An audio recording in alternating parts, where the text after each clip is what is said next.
Quindi vorrei dare soprattutto ai relatori il nostro più caloroso benvenuto. È un secondo miracolo che succede per noi, questo incontro imprevisto, imprevedibile.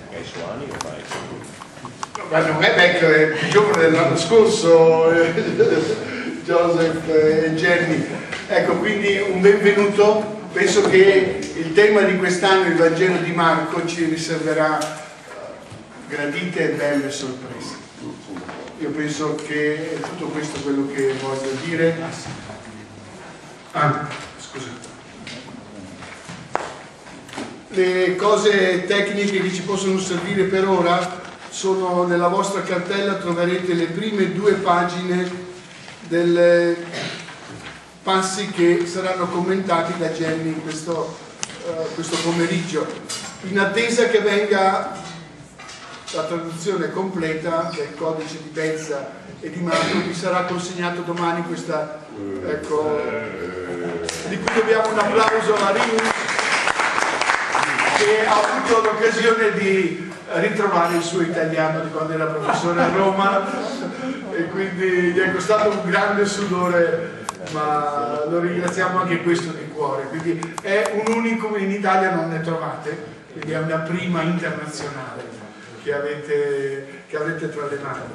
Ecco, quindi un benvenuto e cominciamo questo nostro incontro dando la parola a Jenny.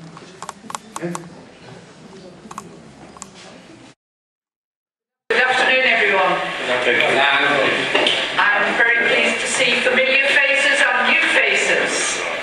Buonasera a tutti, mi fa piacere vedere facce nuove, facce conosciute. This afternoon I'm going to start by giving some general introduction to the topic of manuscripts and also a general introduction to St. Mark's Gospel. Oggi pomeriggio comincerò a dare delle introduzioni generali sui manoscritti e delle introduzioni generali sul Vangelo di Marco. And then after a short break, Giuseppe Iuscamps will take over and he'll be talking about the beginning of the Gospel of Mark. E dopo una breve pausa, Giuseppe prenderà la parola e parlerà dell'inizio del Vangelo di Marco. In this first session, I'm going to be talking about manuscripts, and for those of you who were here last year, some of this will be familiar. In questa prima parte parlerò dei manoscritti, per chi c'era anche l'anno scorso alcune di queste cose vi torneranno familiari. So if you've memorized last year's course, you now have permission to go to sleep. Ok, potete riposare se eravate qua l'anno scorso perché ve lo siete già memorizzati. But I'm assuming that repeating the lesson will be useful because this is fundamental to the whole of this week. Però ritengo che comunque questa prima parte sia fondamentale per il resto di tutta questa settimana. When we read or study the New Testament, we're used to thinking about it as a fixed and sure text. Quando leggiamo o studiamo il Nuovo Testamento siamo abituati a pensarlo come un testo sicuro, fisso. We see there are differences in our Italian translations, but we assume these are due to slightly different interpretations, which is partly true. Vediamo che ci sono delle differenze nelle traduzioni italiane e assumiamo che queste siano differenze date dalle traduzioni, e diciamo che questo è largamente vero. What I'd like to look at today are differences among the copies that were circulating among the churches in the first centuries, going back as early as the first century. Quello che vorrei guardare oggi sono le differenze tra le copie che circolavano nelle chiese dei primi secoli, andando nei primi decenni, andando indietro proprio ai primi secoli. We talk in biblical studies about the reception history of a text, thinking about the different ways in which different communities in different times understood a biblical document. But what we must also consider is the effect that this varied reception had on the form of the text itself. Negli studi biblici parliamo delle fonti di un testo, pensando alle diversi modi in cui le comunità le hanno capite e hanno capito questo documento biblico, ma quello che dovremmo anche considerare è l'effetto che è variato, addirittura si è mescolato nelle varie fonti e nel testo stesso, e quali cambiamenti queste varie fonti hanno portato. We depend for our knowledge of Jesus on the records of the memories of the early followers, transmitted in the New Testament documents. So it's important to know something about these documents in their original form. La nostra conoscenza di Gesù oggi dipende dalle fonti e dalle memorie che abbiamo dai primi seguaci che sono state trasmesse nei documenti del Nuovo Testamento. Quindi è importante sapere qualcosa di questi documenti, di come erano nel loro formato originale. Queste sono oggi accessibili e sono state stampate e sono normalmente parti come la seconda parte della Bibbia e sono anche disponibili in italiano, in varie traduzioni. Printing, of course, makes the business of reproducing and preserving the written word immensely easy, fast and accurate. Ovviamente la stampa fa della riproduzione, del preservare la parola scritta più facile, più veloce e più accurato. And it was the Bible that was the first major work to be published with the invention of printing by Gutenberg in the middle of the 15th century. Ed è stata proprio la Bibbia ad essere il primo lavoro, il più grande lavoro ad essere pubblicato dopo l'invenzione della stampa di Gutenberg nella metà del XV secolo. The Gutenberg Bible was in fact the Latin translation known as the Vulgate, which dates from the 4th century. La traduzione usata per la stampa della Bibbia di Gutenberg è stata quella latina, nota anche come il volgare, e andava indietro al IV secolo. Translations, though, are precisely that. By definition, they do not represent the original words that were written by the authors of the book. Traduzioni comunque sono precise che proprio per definizione non possono rappresentare le esatte parole scritte dall'autore del libro. The documents of the New Testament were in fact written in Greek. This was the language of the original text, where the level of Greek was very ordinary, everyday language. I documenti del Nuovo Testamento furono infatti scritti in greco, che era la lingua originale del testo, ma era un livello di greco molto semplice, quotidiano, d'uso comune. So the question arises, how close to the original are our translations? Quindi la domanda è: quanto sono vicini alla nostra traduzione i testi? Sometimes at the front of a Bible you see something like translated from the original text. A volte di fronte alla Bibbia vediamo delle frasi che riportano la dicitura tradotto dal testo originale. This gives a misleading impression. Questo porta però a non una corretta impressione.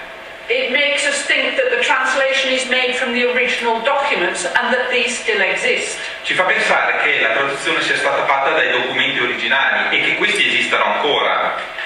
I'm sorry, I have bad news for you. Purtroppo non ho buone notizie per voi. Translated from the original texts really means translated from the original language. Tradotto dal testo originale in realtà significa tradotto dalla lingua originale. We do not have any original documents of the New Testament. Non abbiamo documenti originali del Nuovo Testamento. What we call autographs. Quello che chiamiamo reale autografati. What we do have are handwritten copies which we call manuscripts. Quello che abbiamo sono delle copie trascritte che appunto chiamiamo trascrizioni, manoscritti. Which are copies of copies of copies of copies. Che ovviamente sono copie di copie di copie di copie. Printing allows our New Testament text to be conserved in an unchanged form. La stampa ci permette di avere il testo conservato in una forma definita, non cambiabile. I want to go back before the time of printing to look at the situation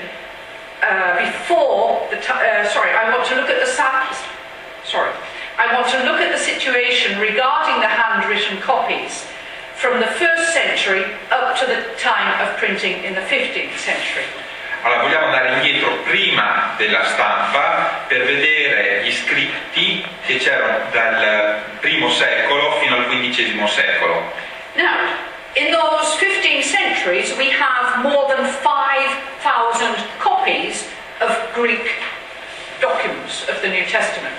In quel periodo abbiamo più di 5.000 copie del Nuovo Testamento in greco. Not the whole of the New Testament, but 5,000 pieces. Sì, non tutto, ma 5.000 pezzi del Nuovo Testamento. That might sound a good situation until I tell you that not one or not two of those copies are identical. Potrebbe sembrare una buona notizia finché non vi dico che in realtà non una o due sono copie identiche. The oldest extant copy of the New Testament dates from 120, and this manuscript contains a few verses of John's Gospel. E allora, il primo manoscritto è datato intorno al 120 e contiene un paio di versi del Vangelo di Giovanni. It's written on papyrus, which is a vegetable material made out of reeds. È scritto su papiro, che appunto è un vegetale fatto dalle foglie. Yeah.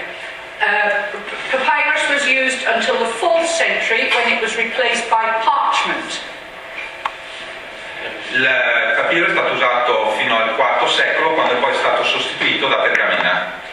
Parchment, of course, is much more durable, and so it lasts longer. Ovviamente il pergamena è molto più resistente e quindi dura molto più a lungo. The papyrus manuscripts, if we go back and look at that one, papyrus manuscripts are written in capital letters, majuscules or uncials.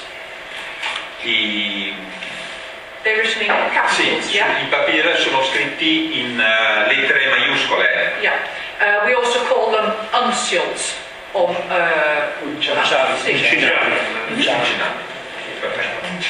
It's this size, yeah, which comes from the size of che viene proprio dalla misura del pollice. Yeah. Later, the first parchment manuscripts are also written in capitals. Anche le prime parti sono scritte in maiuscolo. Mm-hmm. But the later ones are written in minuscules. E invece quelli successivi vengono scritti invece in minuscolo. Or cursive letters. Oppure addirittura in corsivo. Yeah. And you can see even as late as the 13th century that the words are not separated. E nel XIII secolo vediamo anche che le parole non sono separate. The best we have here is some kind of punctuation with red ink. Il meglio che troviamo qui è una specie di punteggiatura fatta con l'inchiostro rosso. As manuscripts developed, the later they are, the more and more embellished they were, for example with decorations. Più andiamo avanti e sempre più i manoscritti vengono abbelliti addirittura con delle icone, con delle immagini. It's impossible for us to know how many copies were made between the 1st century and the time of printing. Non riusciamo ad avere un dato preciso di quante copie sono state scritte dal I secolo all'invenzione della stampa. In this table we can see the distribution of the different types of manuscripts.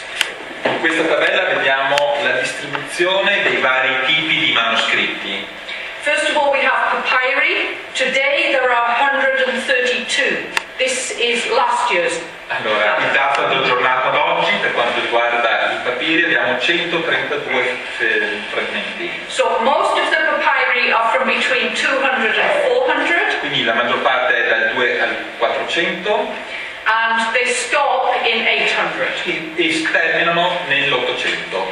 The onciali and the minuscoli, they are on parchment. Quindi il corsivo e il minuscolo sono No, the onciali. Onciali, Yeah, the maiuscoli. Yeah. Sì. They start in 300, but most of them are after 400. Cominciano nel 300, ma la maggior parte è dopo il 400. We have about 322, but only 5 of those are the New Testament. Ne abbiamo The whole New circa Testament. 322, ma solo 5 rispondono al Nuovo Testamento. The others, maybe the Gospels, Paul's letters, one Gospel, one letter, Book of Acts, but only 5 have the whole of the New Testament. Sì, solo 5 hanno l'intero Nuovo Testamento, altri possono avere magari le lettere di San Paolo, alcuni altri frammenti, ma solo 5 racchiudono tutto il Nuovo Testamento. And for the minuscoli, they start around 900, but most of them are after 1200. Per quanto riguarda quelli scritti in minuscolo, cominciano dal 900, ma la maggior parte è dopo il 1200. After the 9th century, so all of these later manuscripts, after the 9th century, the text doesn't change very much. Dopo il IX secolo il testo non cambia molto, It's relatively stable. è abbastanza stabile. And in the 16th century, Nel XVI secolo Erasmus, the Dutch scholar, he compared a few of the manuscripts and he created a standard edition known as the Textus Receptus. Erasmo da Rotterdam confronta i vari testi e ne crea uno noto come il Textus Receptus. Now, the manuscripts that Erasmus used were ones that were used by the Greek Orthodox Church. Quelli che ha usato Erasmo erano quelli utilizzati dalla Chiesa ortodossa greca. These are known as the Byzantine manuscripts. Questi sono noti come i manoscritti bizantini. And they are a family with a type of text that is relatively stable. E sono una famiglia con un testo abbastanza stabile, abbastanza uguale. But there are other families of manuscripts Ma ci sono altre famiglie di that manoscritti Erasmus didn't know. di cui Erasmo non era a conoscenza. So if we look at this map, Quindi se guardiamo questa mappa, so the manuscripts that Erasmus had came from the Byzantium area. i manoscritti in bizantino venivano dall'area di Bisanzio. Let me show you. Okay, but there's another family of manuscripts that comes from around Alexandria. Però c'è un'altra famiglia di manoscritti che arriva dall'Alessandria. These were only brought to light after the 17th century. E questi sono stati portati alla luce solo dopo il XVII secolo. There are two very important ones which we mainly refer to today. Ce ne sono due molto importanti a cui ci riferiamo principalmente oggi. Codex Sinaiticus, Il codice Sinaiticus, which were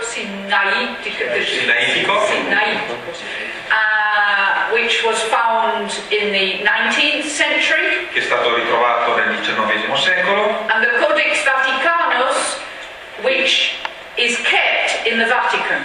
e il codice Vaticano che è conservato in Vaticano. Codex simply means book. Codice significa libro, It has nothing to do with a secret code. non ha nulla a che fare con un codice segreto.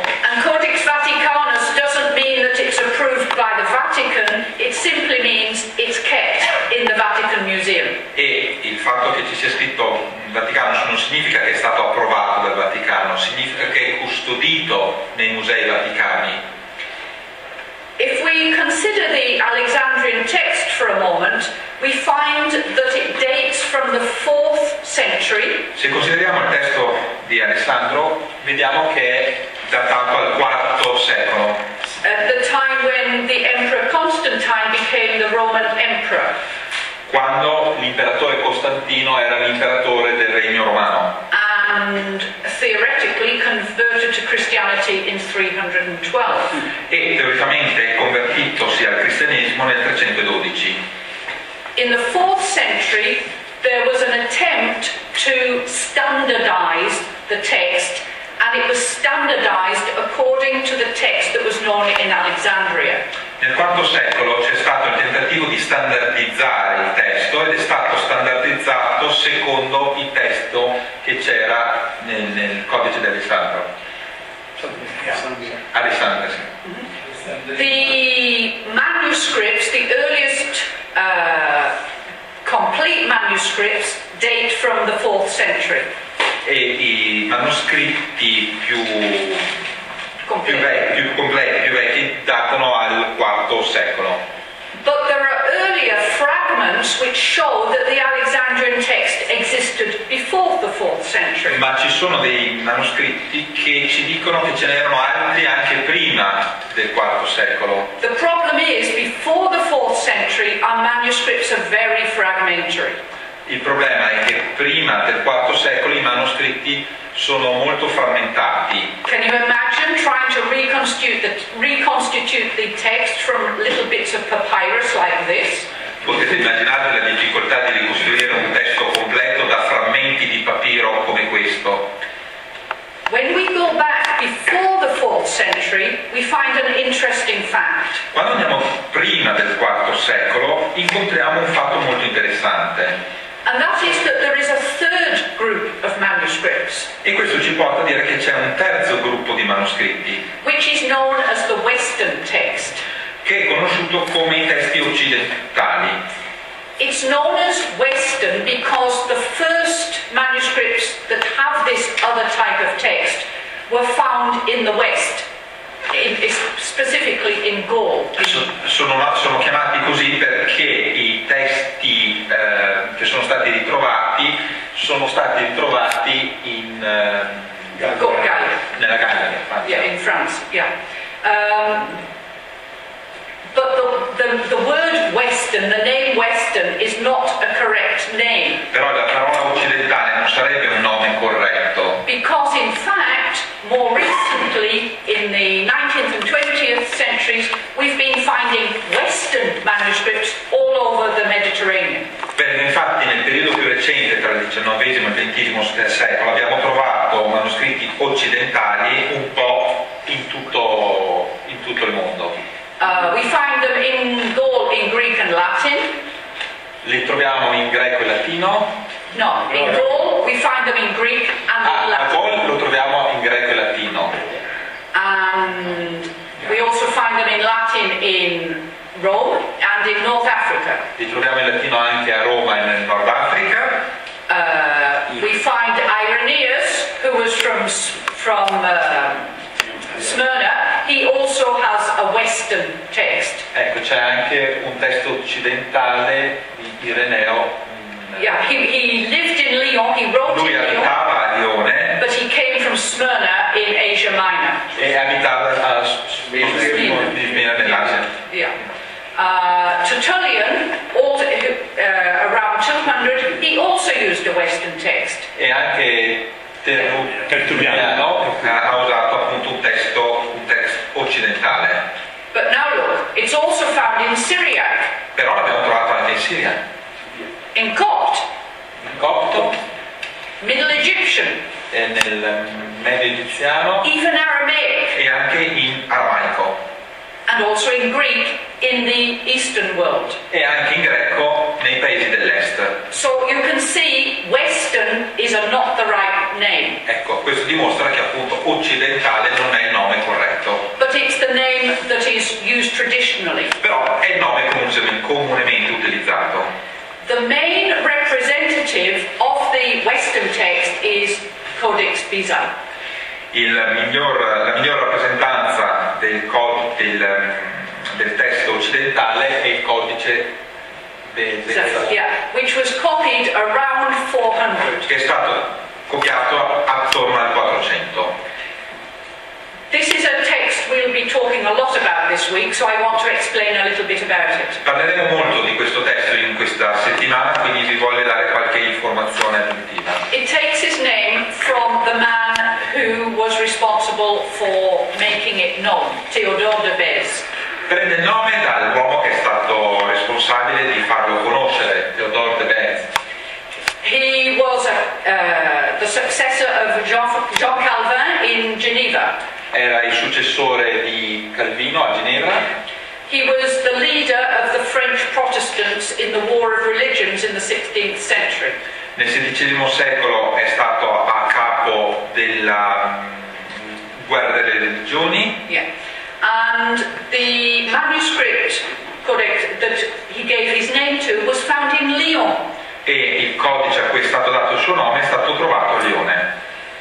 He looked at the manuscript and found there were many strange things.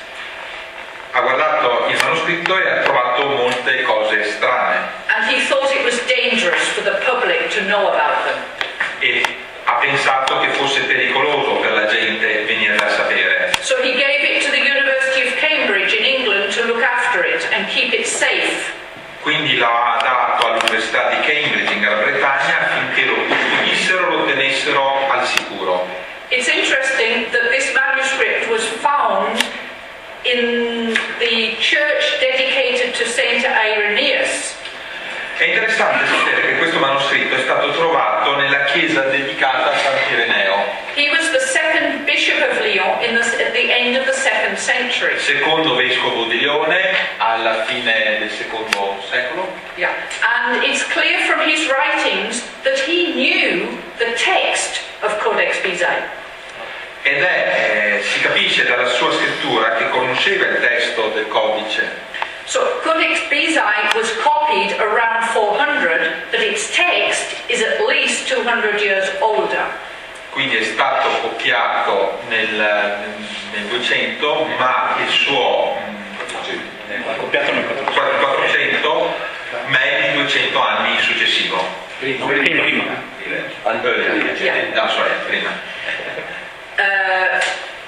Okay, we can wonder how does it happen Possiamo domandarci come può succedere that Irenaeus in Lyon uses a text that is known all over the Mediterranean world.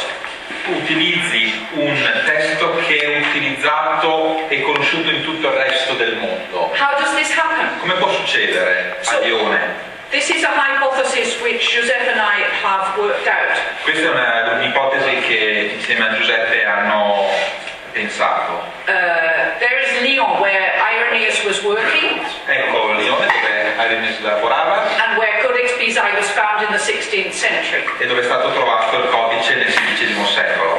But as we saw, Irenaeus comes from Smyrna. Però sappiamo che Irenaeus viene da Smirne. And Irenaeus, when he traveled to Lyon, would have taken with him the New Testament writings that he was familiar with. E giustamente lui si sarà portato dietro i testi del Nuovo Testamento di cui lui era familiare nel suo viaggio per raggiungere Lione. We believe that the text of Codex Bezae is earlier than the Alexandrian text and earlier than the Byzantine text. Crediamo che il testo sia precedente al testo bizantino e al testo di Alessandria. Yeah. However, this is not the general opinion. Tuttavia questa non è l'opinione generale comune. If you go to Cambridge Library online, for example, Se andate al sito internet dell'Università di Cambridge and you look at Codex Bezae, e cercate per il codice Bezae, you'll see a comment from a leading British scholar. troverete un commento da A leading British scholar. studioso, sì, da un rinomato studioso britannico. He says that Codex Bezae is old, but only a minority of people accept that its text is earlier.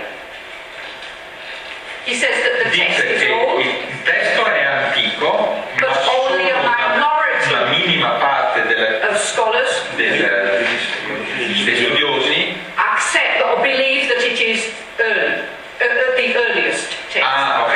pensano che però sia il più antico. No, nei primi secoli. No. Only a minority Sì, solo una believes that it piccola is. parte pensano che sia il più antico. Yeah. You have here 100% of the minority. E qui avete il 100% della minoranza rappresentata.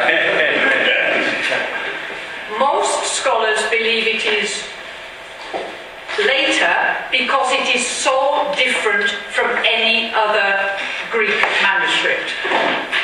Molti studiosi, la maggior parte dei studiosi pensa che sia più datato perché è completamente diverso dagli altri testi greci. Yeah, they assume it was written by a careless scribe.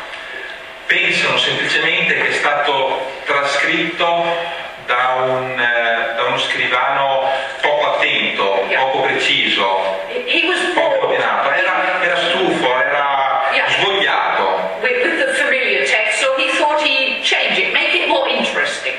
È come se si fosse preso la libertà di renderlo più interessante, di modificarlo un po' a suo piacere, per renderlo più interessante. They couldn't understand, they don't understand its strange readings.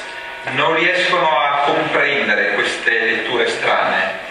Now, last year we talked about the readings of Codex Bezae in the writings of Luke. L'anno scorso abbiamo parlato del codice Bizaizia negli scritti di Luca. Yeah, and we said there are two interesting facts. First of all, he gives a critical presentation of the apostles. E abbiamo visto che ci sono due fatti interessanti. La prima è che c'è una presentazione critica degli atti degli apostoli. In the Acts of the Apostles. Negli atti degli apostoli.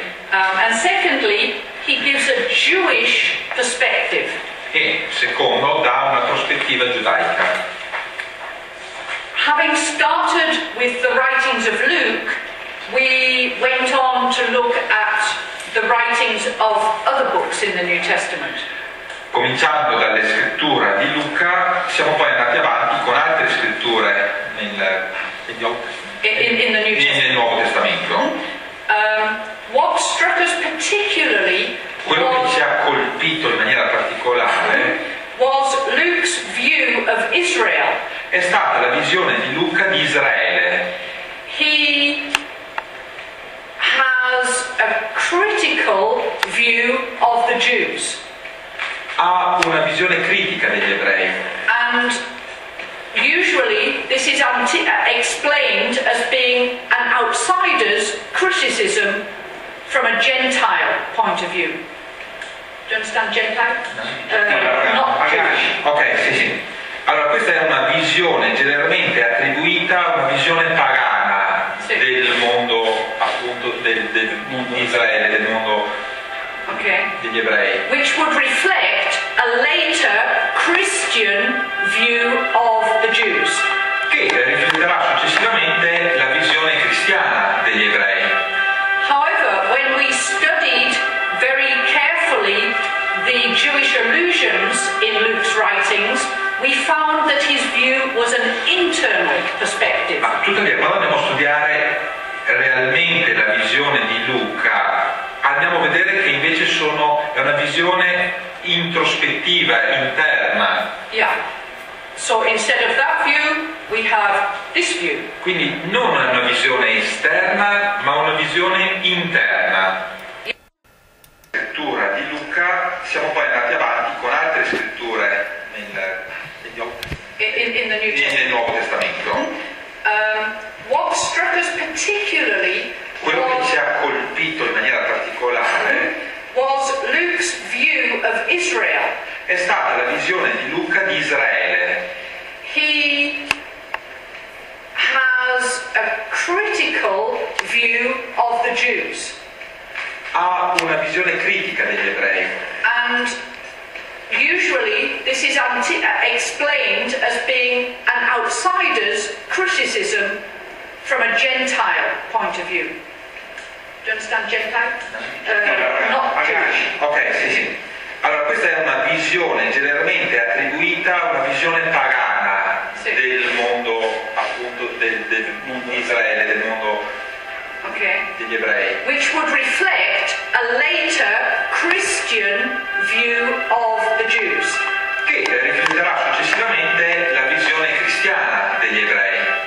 However, when we studied very carefully the Jewish allusions in Luke's writings, we found that his view was an internal perspective. Ma tuttavia, quando andiamo a studiare realmente la visione di Luca, andiamo a vedere che invece è una visione introspettiva, interna. Yeah. So instead of that view, we have this view. Quindi non è una visione esterna, ma una visione interna. Yeah, it's not a view that says, oh, bad Jews. Cioè non è una visione che dice male degli ebrei. It's a view that says tragic history of the Jews. È una visione che dice una tragica storia degli ebrei.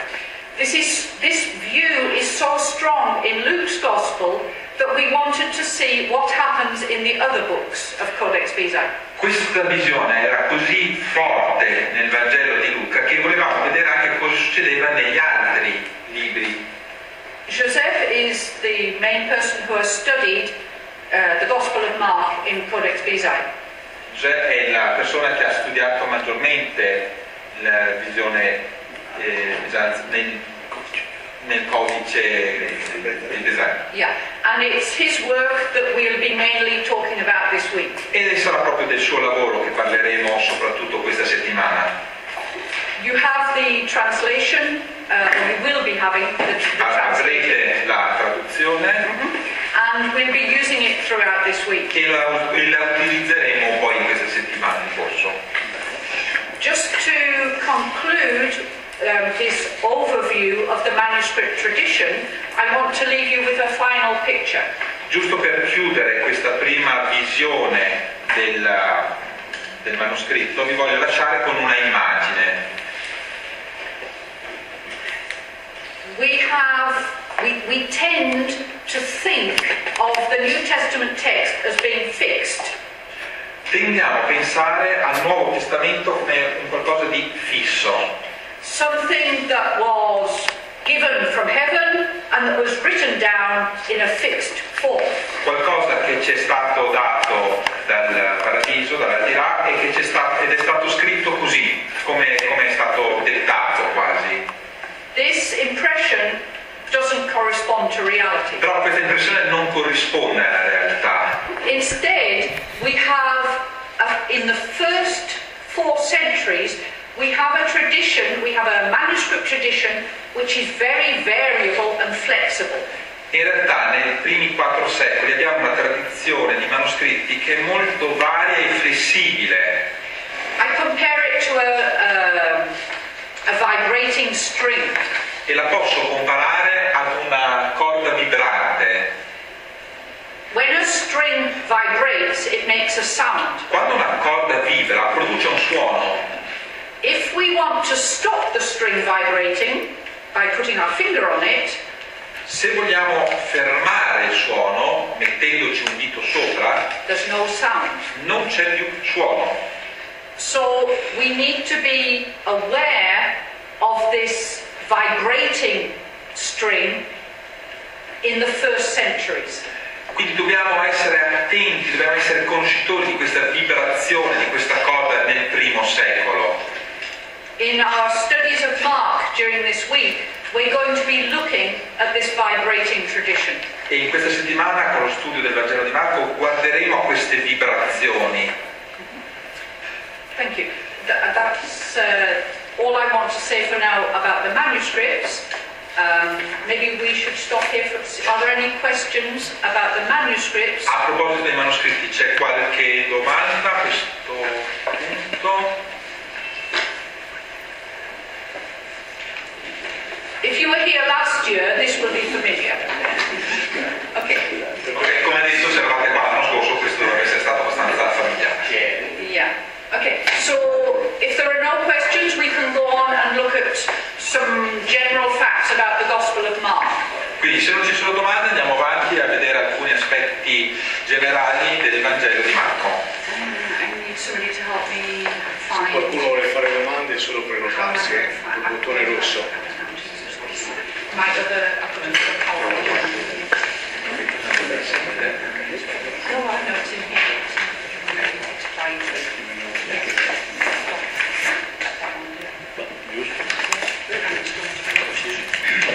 No.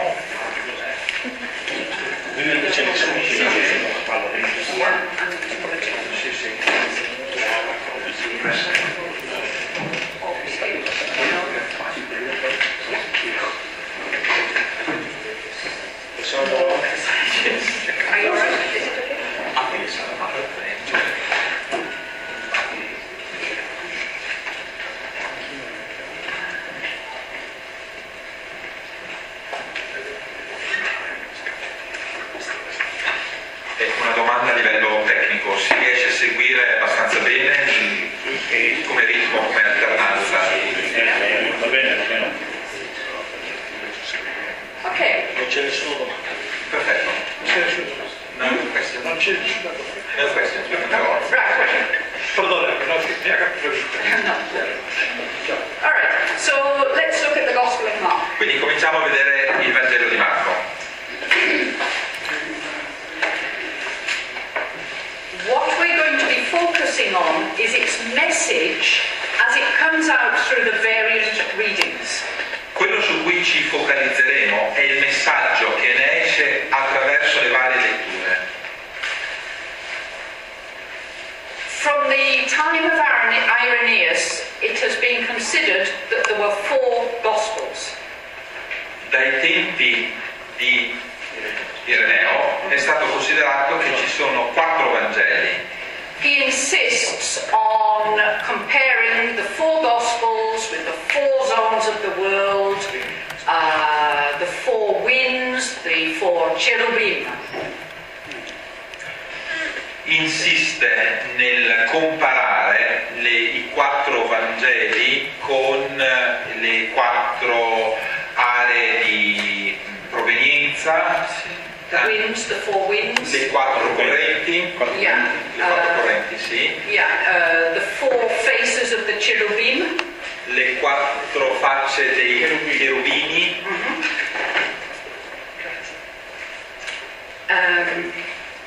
And so from the time of Irenaeus, Mark has been counted as one of the 4 Gospels for the church. Quindi dai tempi di Irenaeus, Marco è stato considerato uno dei 4 Vangeli per la Chiesa. Even earlier than Irenaeus, we find a quotation from Papias at the end of the 1st century. Even earlier than Irenaeus. Anche prima di Irenea troviamo una citazione storica di Papias.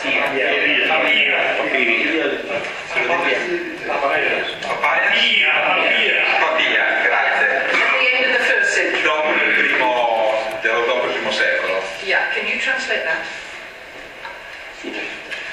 Marco, divenendo l'interprete di Pietro, scrisse accuratamente, tuttavia non in ordine, ma più ricordandosi delle cose fatte potente da Cristo. Marco non commise nessun errore quando stava scrivendo cose come le ricordava, poiché era attento a una di queste, di non omettere nessuna delle cose che aveva sentito e non dire nulla, di non dichiarare nulla di queste cose che aveva sentito in maniera falsa. So the tradition of Mark being one of the true Gospels is an old tradition. Quindi la tradizione che il Vangelo di Marco sia uno dei Vangeli più antichi è una tradizione vera.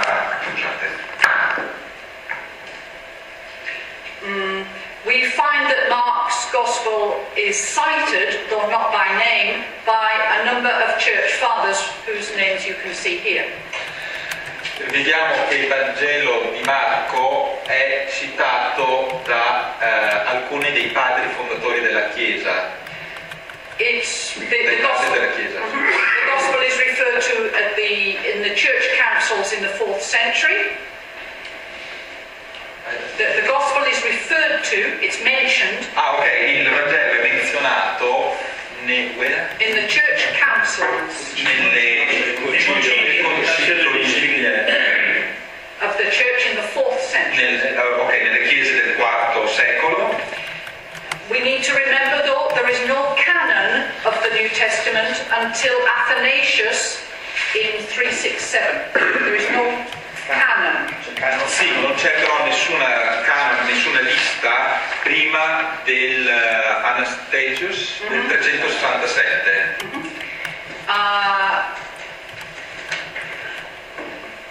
It's found in the early manuscripts. È trovato nei primi manoscritti. The earliest manuscript of Mark is a papyrus number as P45. It dates from around 250. Il primo manoscritto, che viene chiamato come P45, viene identificato come P45, va indietro, it's from around 250. Più o meno nell'anno 250. And it has just a few chapters of Mark's Gospel. E contiene solo alcuni pezzi del Vangelo di Marco. There's another old papyrus, we call it P88, from around 350. E c'è un altro pezzo del Vangelo di Marco che identifichiamo come P88 ed è datato nell'anno 350. Then we have the parchment manuscripts, Sinaiticus and Vaticanus. Quindi abbiamo il manoscritto sinattico e vaticano. From around 350. Di circa l'anno 350. And then we have Codex Bezae from around 400. E poi abbiamo il codice Bezae del 400. It's interesting to note that Codex Vaticanus ends at verse 8 of chapter 16 of Mark, but Codex Bezae ends at chapter 20. È interessante sapere che il codice vaticano finisce al capitolo 16, versetto 8, mentre il codice Bezae finisce al capitolo 16, versetto 20. In these manuscripts, Mark's Gospel is in second place, usually. E in questi trascritti il Vangelo di Marco è al secondo posto normalmente. That's because Mark used to be assumed to be a summary, an abbreviated version of Matthew's Gospel. Perché si pensava, cioè si credeva che il Vangelo di Marco fosse un sunto, un estratto del Vangelo di Matteo. Some manuscripts, especially Codex Bezae, but many old, we call them versions, it means translations. Sì. Some of the earliest versions. Allora, alcune delle prime traduzioni, delle prime versioni, and also Codex Bezae, e anche il codice Bezae, they have a different order. They have a different order. They have the order Matthew, John, Luke, Mark. Hanno un altro ordine, Matteo, Giovanni, Luca e Marco. Okay. Compared with other Gospels, Mark was not often copied in the early centuries.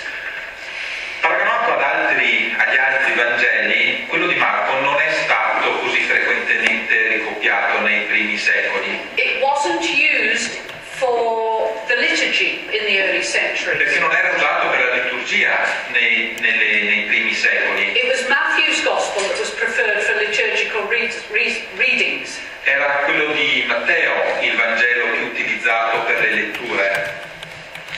In modern scholarship, in other words, after the 19th century, negli studi recenti, cioè dopo il XIX secolo, it's usually thought that Mark was actually the oldest gospel, the first gospel.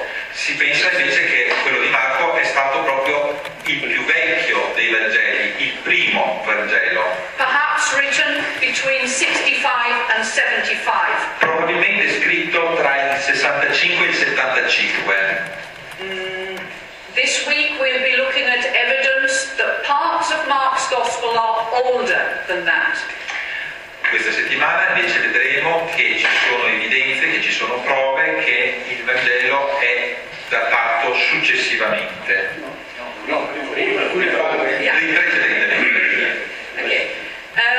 Vi vedo attenti, meno male. Sono parti più antiche. Sì, ci sono parti più antiche.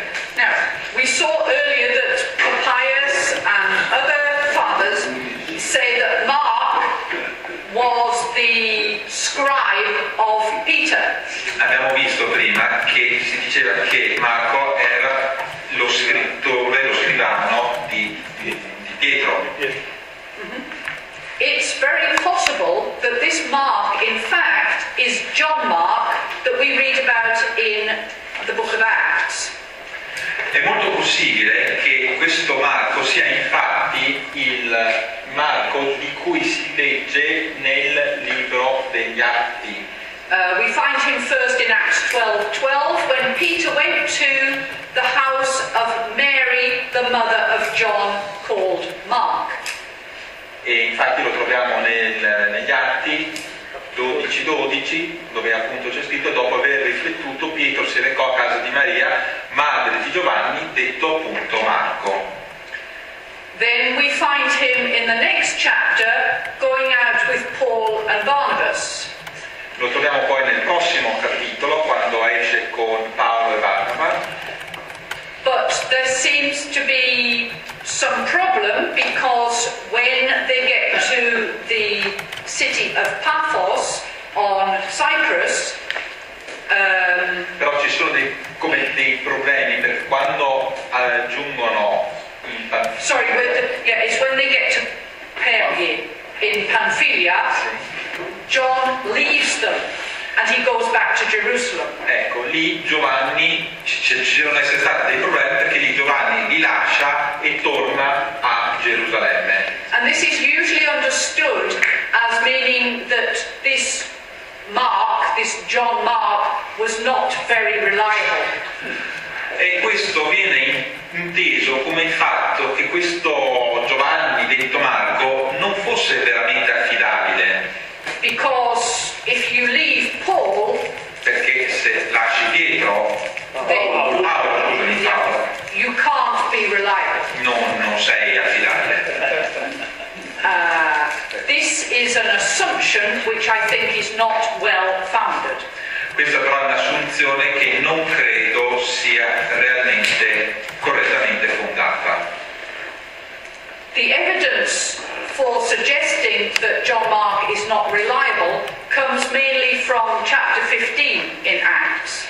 Le evidenze, le prove che Marco non era realmente affidabile arrivano dal capitolo 15, che non era affidabile, arrivano dal capitolo 15. The assumption that he was not reliable, l'assunzione che lui non era affidabile, comes from chapter 15. Arriva dal capitolo 15, l'assunto, il pensiero che non fosse. In chapter 15, Barnabas and Paul had a quarrel. Nel capitolo 15 Barnaba e Paolo hanno un litigio. Paul wants to go back and visit the churches that he and Barnabas had established previously. Paolo vuole tornare indietro a visitare le chiese che avevano fondato precedentemente. And he wants to go back with Barnabas. E vuole tornare indietro con Barnaba. But Barnabas says, I want to bring John Mark. Ma Barnaba dice no, voglio portare anche Giovanni Marco. And Paul says no. E Paul dice no. John Mark left us. He can't come with us. Marco Giovanni ci ha lasciato, non può venire con noi. Barnabas insists. Barnaba insiste. And so they separate. E quindi si separano. Yeah, Paul and Barnabas separate. Paolo e Barnaba si separano. Barnabas and John Mark go to Cyprus, which is where Paul and Barnabas had started some years earlier. Quindi Barnaba e Marco Giovanni vanno a Cipro, dove Barnaba e Paolo avevano cominciato anni prima. Okay. The assumption is that Paul was right. Quindi l'assunto è che Paolo aveva ragione. Yeah. But Codex Bezae suggests that Paul was wrong. Ma il codice Bezae suggerisce che Paolo aveva torto. This is something we explored last year. E questa è una cosa che abbiamo analizzato l'anno scorso. But it's important for when we come to look at who John Mark was and what was his mentality. Però è importante da conoscere per sapere chi era Marco Giovanni e qual era la sua mentalità. So we'll come back to this question during the week. Comunque torneremo su questo punto anche durante la settimana. Let's go on and look at the content of Mark's Gospel. Andiamo a vedere il contenuto del Vangelo di Marco. Broadly speaking, we could describe it as a biography. Ma generalmente parlando potremmo descriverlo come una biografia. In the same way that biographies exist in other classical literature. Così come altre biografie esistono nella letteratura classica. We can also talk about it as a three-part drama. Potremmo definirlo come un dramma a 3 parti. It starts with a prologue. Inizia con un prologo. Then there are 3 acts. Ci sono 3 atti Which follow a geographical path. Che seguono un percorso geografico. Starting in Galilee. Che comincia in Galilea. Then the road to Jerusalem. La strada per Gerusalemme. Then Jerusalem itself. E l'arrivo a Gerusalemme stessa. And in some manuscripts there is then a sort of epilogue, what we call the long ending. E in alcuni manoscritti troviamo un epilogo che potremmo definire un finale allungato, un lungo finale. The numbers in brackets here refer to the sections that you have in Giuseppe's analysis of the Gospel. I numeri che avete fra parentesi si riferiscono all'analisi di Giuseppe del Vangelo. And in your program we've also used these section numbers. Le stesse sessioni le abbiamo utilizzate anche nel programma. So these aren't generally recognized divisions, but they are the divisions that Giuseppe uses in his analysis. Sì, sono appunto quelle utilizzate da Giuseppe nella sua analisi. If we look at a map of the geography of the Gospel, se guardiamo ad una mappa della geografia del Vangelo di Marco, we see that the first act begins in the north, in Galilee, around Capernaum. Vediamo che l'incipit è al nord della Galilea, a Cafarnao. From 1:14 to 9:1. Da 1:14 fino a 9:1. Mainly in Jewish regions, but there are some Gentile. Allora, principalmente nelle regioni ebree, però ci sono anche dei pagani. We have Tyre and Sidon on the coast in the north. Tyre and Sidon. Chi crede un frate, ovviamente. Yeah, and then we have in the Decapolis area some mention of places in the Decapolis. Sì, nell'area della Decapolis. Yeah, and in the far north, Caesarea Philippi. E poi nella Cesarea di Filippo nel nord. Yeah. Then in the second act, it's the journey through Galilee towards Jerusalem. Nel secondo atto è il viaggio attraverso la Galilea fino a Gerusalemme. But be careful, in Mark's Gospel there is no mention of Samaria or the Samaritans. Ma attenzione, perché nel Vangelo di Marco non c'è nessun riferimento alla Samaria o ai Samaritani. Yeah. And then the third act takes place in the main city of Jerusalem. E il terzo atto invece prende forma, si svolge nella città di Gerusalemme. And also in the neighboring village of Bethania. E anche nel villaggio limitrofo di Betania. If we compare Mark's Gospel with Matthew and Luke, there are some interesting differences. Se paragoniamo il Vangelo di Marco con i Vangeli di Matteo e Luca, troviamo delle differenze. In Mark's Gospel, he only speaks of human parentage and birth. There's no mention of divine birth, divine parentage. Nel Vangelo di Marco troviamo solo una parentela e una nascita umana, mai riferimenti a nascite parentele divine. There's no attempt to trace Jesus back to David or to Adam. Non c'è nessuna ricerca di ritracciare, di condurre Gesù a Davide o Adamo. In Mark's Gospel, Jesus never claims to be God. Nel Vangelo di Marco Gesù non si dice mai Dio.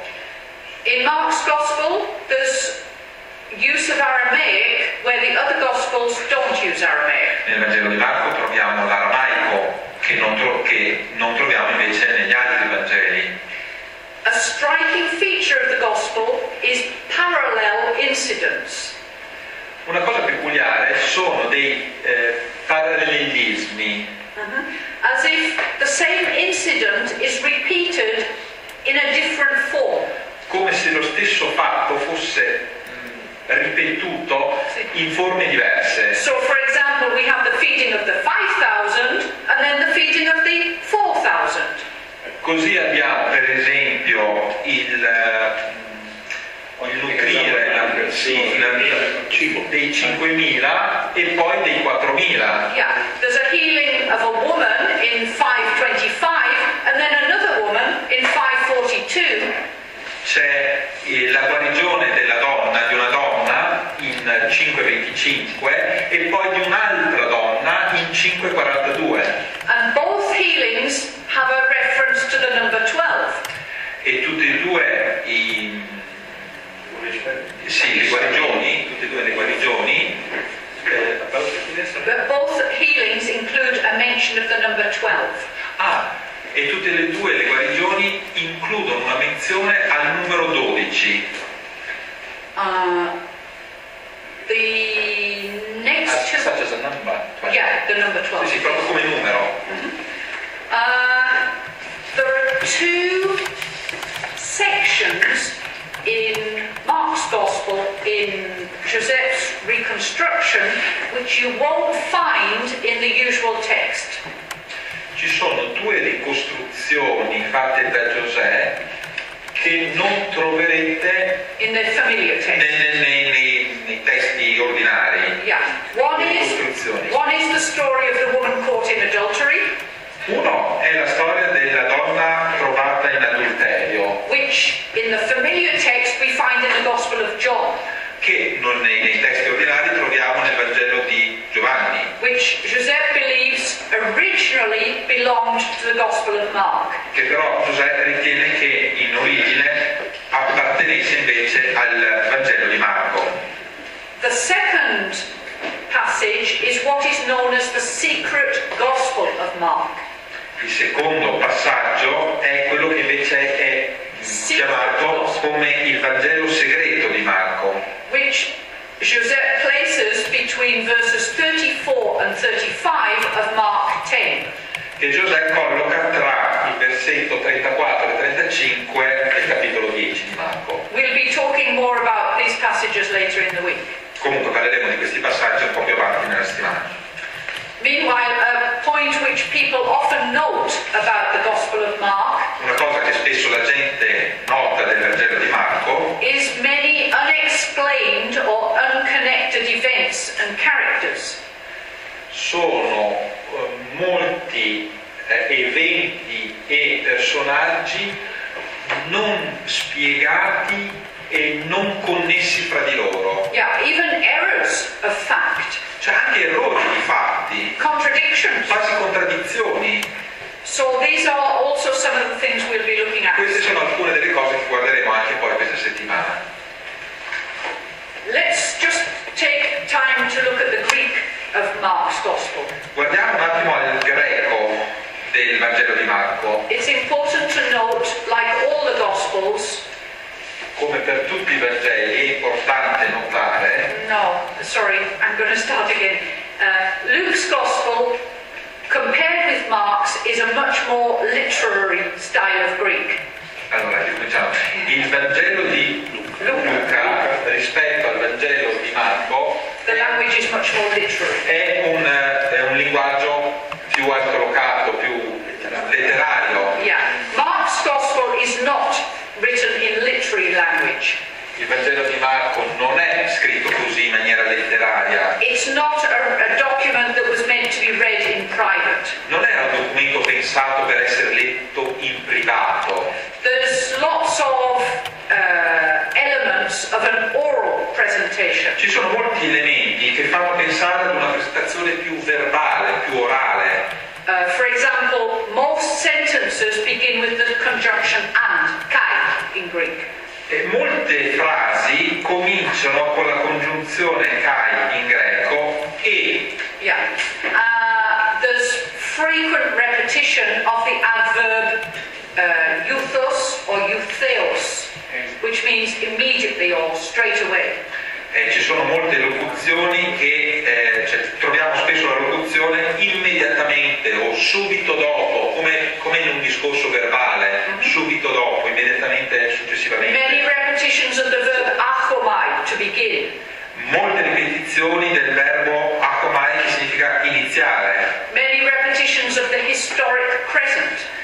molte ripetizioni dello storico presente. All of these could be seen as features of an oral style. Ecco, tutte queste possono farci ricondurre ad un pensiero di una presentazione verbale, orale. And there's another very interesting technique, Ce n'è un'altra tecnica molto interessante which we call the sandwich technique, che chiamiamo la tecnica del sandwich, la tecnica del panino, where Mark starts a story, then he puts another story, then he finishes the first story. dove Marco inizia una storia, ci mette dentro un'altra storia e poi finisce la storia iniziale. We'll see some examples of Dopo that. vedremo anche alcuni esempi di questo stile. I now need to say something about the Greek of Codex Bezae. Adesso devo dire qualcosa del greco del codice di Bezae. Yeah. You need to pay very careful attention now. So if you've been asleep, now's the time to wake up. Ok, se finora avete dormito, questo è un momento importante a cui prestare molta attenzione. Okay. I'm going to summarize the research of Joseph of Mark's text in Codex Bezae.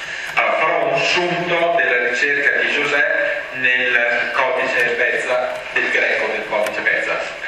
Joseph noticed that sometimes Mark uses the name of Jesus when he tells a story. Giuseppe ha notato che Marco utilizza il nome di Gesù quando racconta una storia. And for other stories, he doesn't mention the name, he just says he. E in altre storie non menziona il nome, si riferisce a lui semplicemente dicendo lui. And in Greek, you don't even need the pronoun, it's part of the verb. E in greco non serve neanche il pronome, fa parte proprio del verbo. When he looked at these different things in Codex Bezae, he noticed a very significant factor. Quando ha guardato a queste differenze nel codice Bezae, ha trovato un fatto molto importante. He noticed that when the name of Jesus is mentioned in one story, there is a parallel story without the name of Jesus.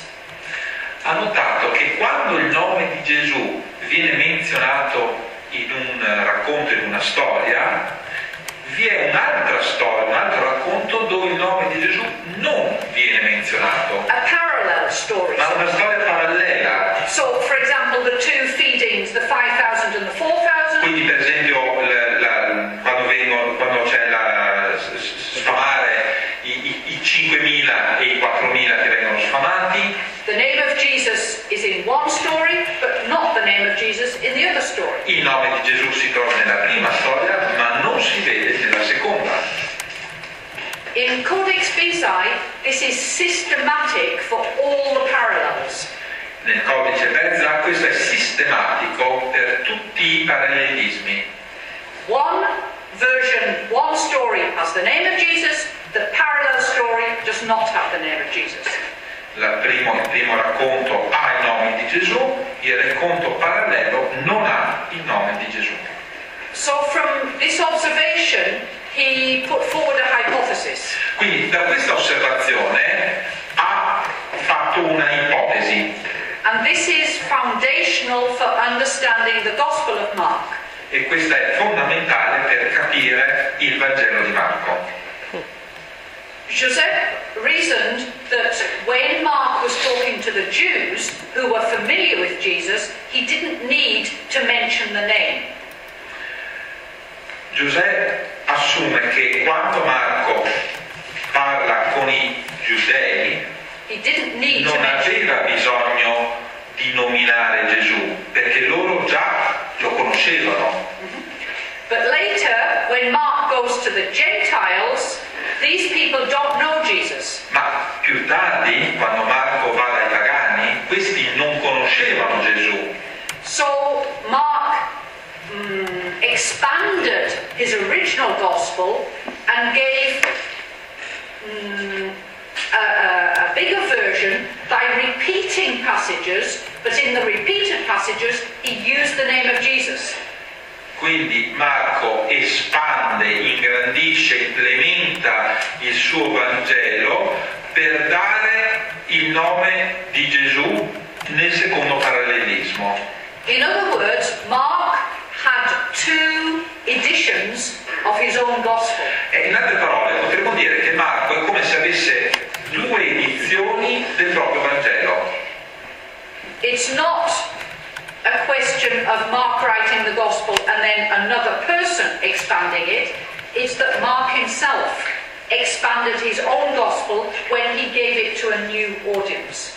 Sì, non è da pensare che qualcun altro abbia in qualche modo arricchito il Vangelo di Marco, è Marco stesso che ha riscritto, che ha aggiunto le parti del suo Vangelo perché aveva un altro audience, aveva un altro pubblico, aveva altre persone a cui mandare il messaggio.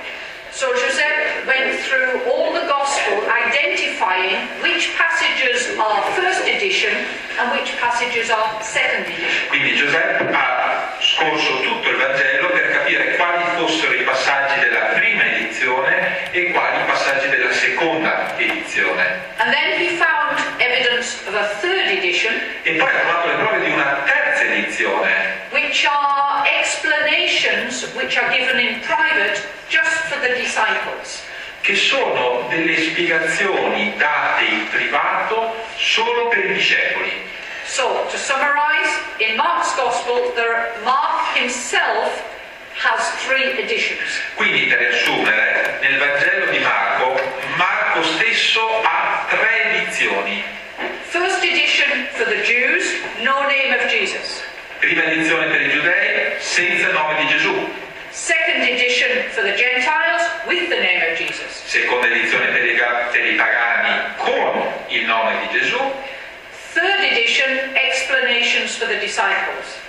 Terza versione, spiegazioni per i discepoli. And these three editions are combined and woven together. E queste tre edizioni sono state combinate e fuse in un'unica. In the later copies, in the Alexandrian manuscripts, the distinction between the three editions is not clear.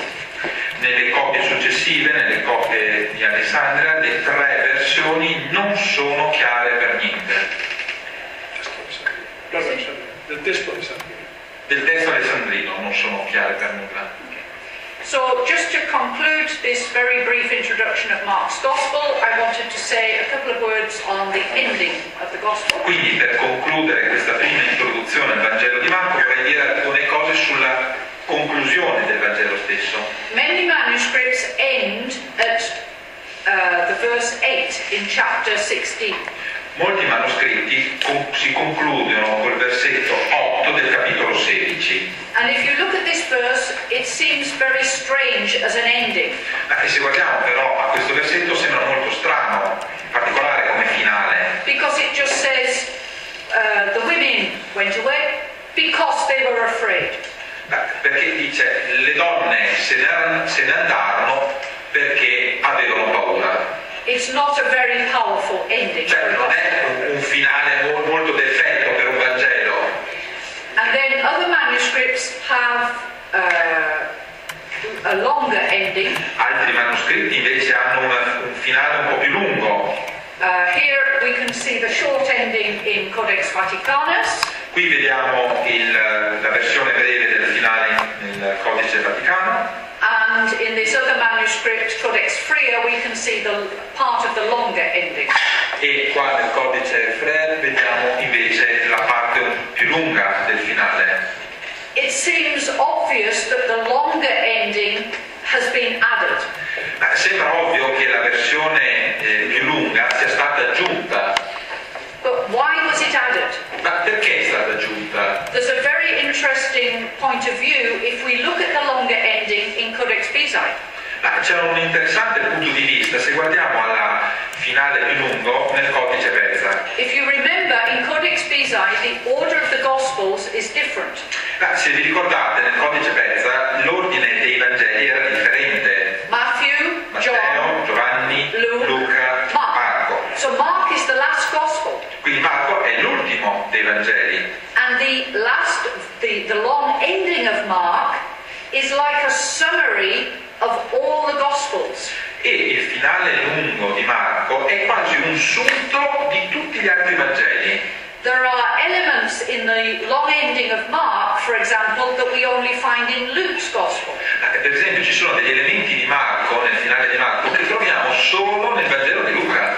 So it could be an addition, in other words, it's not original to Mark, but it has a reason for being there in Codex Bezae, with that order of Gospels. Quindi potrebbe essere un'addizione non prettamente di Marco, ma che trova il suo senso nel codice di Beza proprio per l'ordine dei Vangeli. Yeah, if Mark's Gospel is the second Gospel, it has no reason. Ma se il Vangelo di Marco è il secondo, ovviamente non ha motivo. But if it's the last Gospel, then you can read the long ending as a summary of every Gospel. Se invece lo mettiamo come ultimo Vangelo, possiamo leggere il finale come un sunto di tutto quello che c'è stato prima dei Vangeli precedenti. So that's a brief introduction to the Gospel of Mark, a sort of bird's eye view. Ecco, è come uno sguardo dall'alto, una breve introduzione del Vangelo di Marco. If you have questions at this point, we could follow some questions. Se ci dovessero essere delle domande, and we can have a short break before Giuseppe talks about the beginning of Mark's Gospel. altrimenti dopo facciamo una pausa, una locazione. Una domanda. Arriva subito. Sì. Vai. Cioè, siccome Gesù ha parlato in aramaico e i discepoli parlavano aramaico e noi non abbiamo nessun scritto originale, almeno in aramaico, c'è una qualche spiegazione al riguardo? Abbiamo soltanto testi greci che probabilmente gli apostoli non parlavano. E quindi come mai ci manca tutto o non abbiamo niente in aramaico? Sì.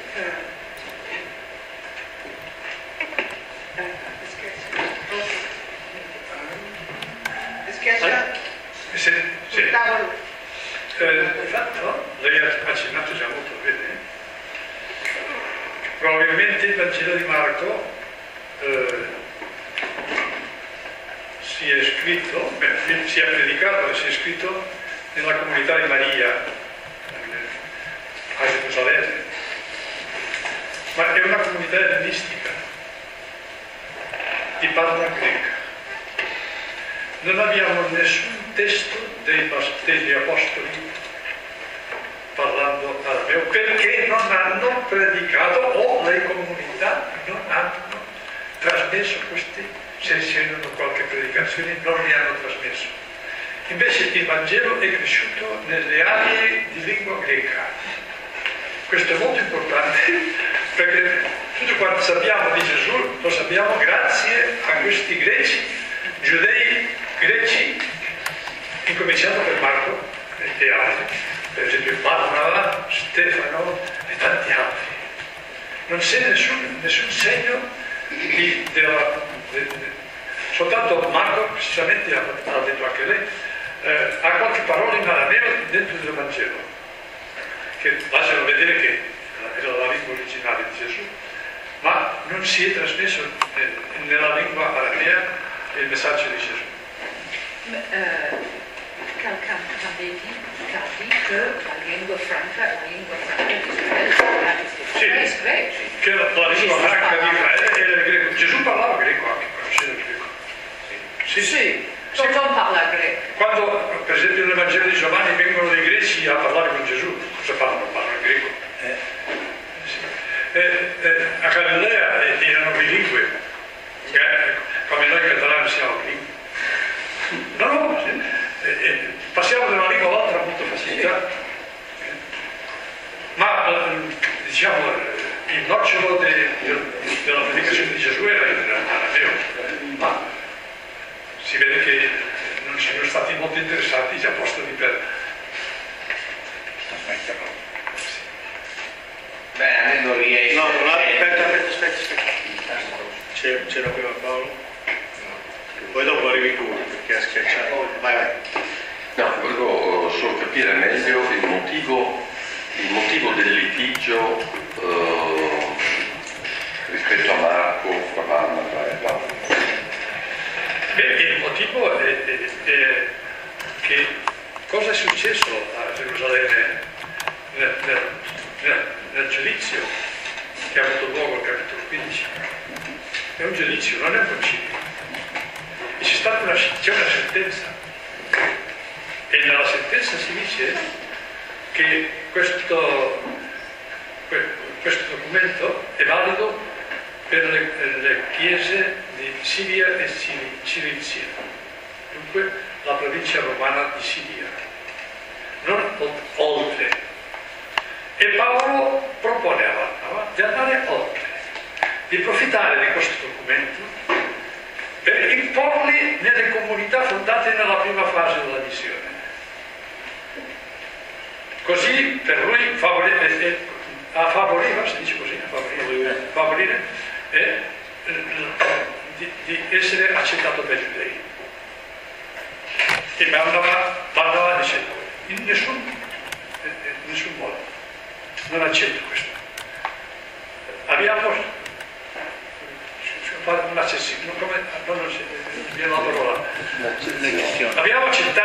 un'eccezione per queste comunità di Siria e Cilicia, ma non oltre, in nessun modo.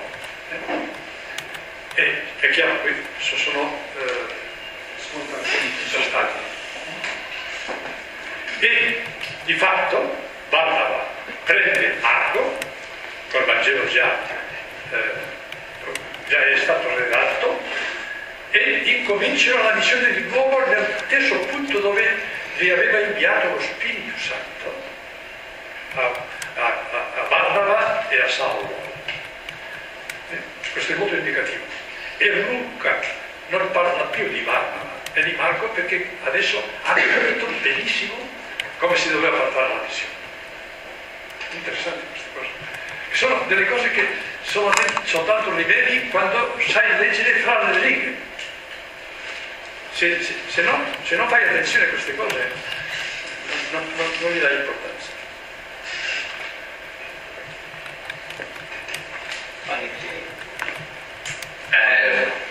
Posso? Sì.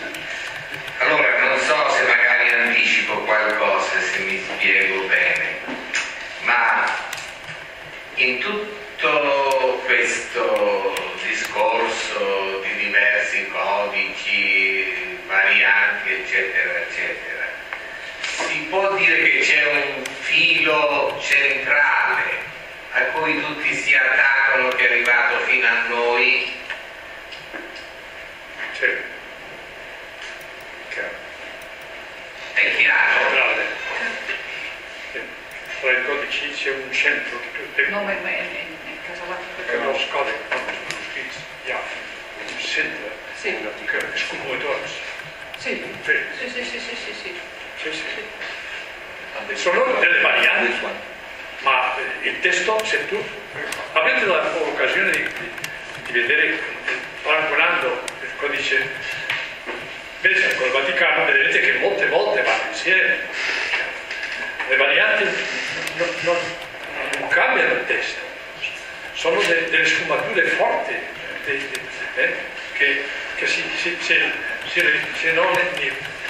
se non li analizziamo, se non facciamo un'analisi, non si vedono la forza di questi cambi, ma sono piccoli cambi, piccoli o grandi cambi, ma sono la parte centrale è la stessa, questo qui.